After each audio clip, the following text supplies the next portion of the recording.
สบายดีพ่อแม่พี่น้องป้องไปเบิร์ดสกุลสคนเด้อเอาตอนนี้ก็เป็นเวลา2 ทุ่มเนาะที่ประเทศไทยเนาะตอนนี้ก็กำลังเลิกงานพี่น้องเลยเฮ็ดงานเอาอย่างในประมาณ2 ทุ่มนี่เลยเนาะกำลังปั่นจักรยานไปกลับห้องเนาะใช้เวลาประมาณ10 นาทีก็ฮอดห้องแล้วใช่คือฝนสิตกพี่น้องเลยเนาะตอนนี้กับมื้อนี้ก็เป็นวันที่21วันที่24-25กับพายุเข้าเนาะพี่น้องตามเบิ่งข่าวติดตามข้อมูลข่าวสารสิมีพายุเข้าเนาะประมาณ25-26นี่เลยเนาะนี่ก็บ่ฮู้คักปานใดพี่น้อง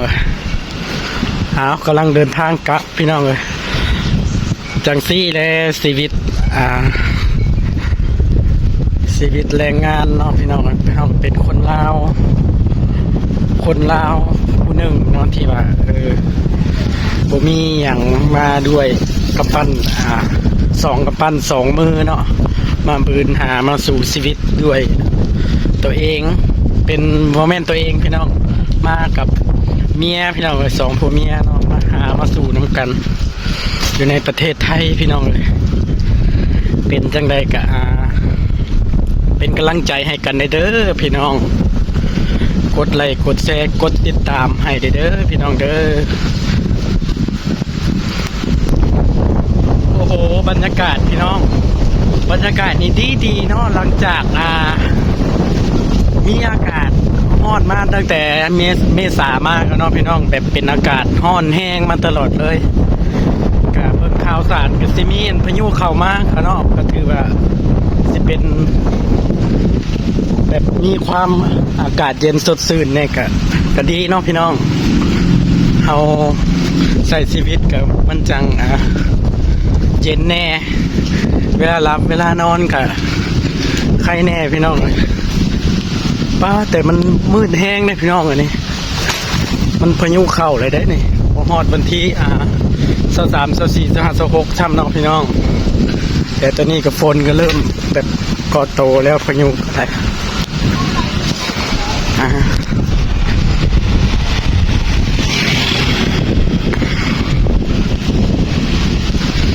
ปั่นจักรยานพี่น้องเลยภาษาบ้านเฮาก็สาราเฮาก็รถถีบพี่น้องรถถีบคู่ใจพี่น้องเนาะไปใส่ก็ไปน้ำพี่น้องก็ได้ย้อนรถถีบคันนี้แหละกำลังฮอดหน้าปากซอยพี่น้องเลยตอนนี้เนาะหมดแน่ถีบรถถีบตามทางริมฟุตบาทเนาะพี่น้องบรรยากาศดีพี่น้องเลยมีห้านกับข้าวห้านก้อยห้านลาบห้านก๋วยเตี๋ยวพี่น้องเลยเนาะประเทศไทยความเจริญรุ่งเรืองพี่น้องเลยกลางคืนก็มีไฟแสงสีแสงสว่างพี่น้องเลยเนาะ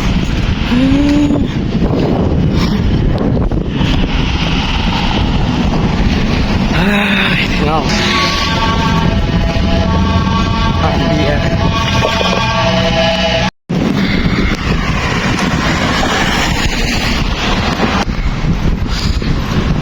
โอ้ยบรรยากาศมื้อนี้ถือว่าดีหลายพี่น้องเลยเนาะบรรยากาศดีกว่ามื้อที่ผ่านมาเนาะพี่น้องตั้งแต่3 อาทิตย์หลังที่ผ่านมานะโอ้ยอากาศโคตรร้อนเลยพี่น้องเลยเนาะแต่มื้อนี้อากาศเย็นลมพัดจ้อยๆพี่น้องเลย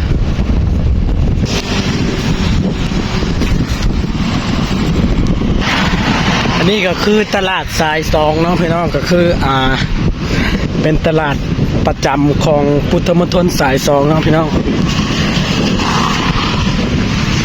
บ่ว่าจะเป็นของอยู่ของกินเนาะอย่างต่างๆครบทางนี้ก็สิเป็นฝั่งตรงข้ามก็สิเป็นโลตัสพี่น้องนี่